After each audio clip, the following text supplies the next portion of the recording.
Rekstrarniðurstaða sveitarfélaganna er afar jákvæð og eru helstu ástæður þess að tekjur eru að vaxa nokkuð hratt og jukust þær hlutfallslega umfram gjöld á árinu 2017. Þá hefur rekstrarafgangur ekki verið meiri frá árinu 2007. Lágt atvinnuleysi og mikil atvinnuþátttaka skila sér í auknum tekjum til sveitarfélaganna. Einnig hefur fasteignaverð verið að hækka nokkuð hratt sem skila sér einnig í auknum tekjum til sveitarfélaganna í formi fasteignagjalda. Þá er einnig áhugavert að sjá að sveitarfélögin hafa verið að halda áfram á þeirri vegferð að draga úr skuldsetningu en langtímaskuldir hafa lækkað 193 milljarða frá árinu 2009.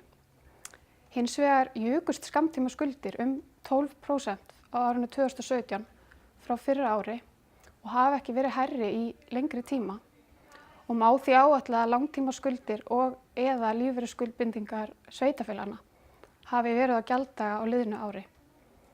Jákvæður rekstrarafgangur í bland við minni skuldsetningu ætti að öðru óbreyttu að gefa sveitarfélögunum aukið svigrúm til þess að lækka skuldir enn frekar, lækka útsvar eða fjárfesta frekar í innviðum og auka þannig þjónustustig við íbúa landsins. Þetta eru svona helstu niðurstöður skýrslunnar en ég hvet ykkur eindregið til að kíkja á skýrsluna í heild sinni og niðurstöður hennar.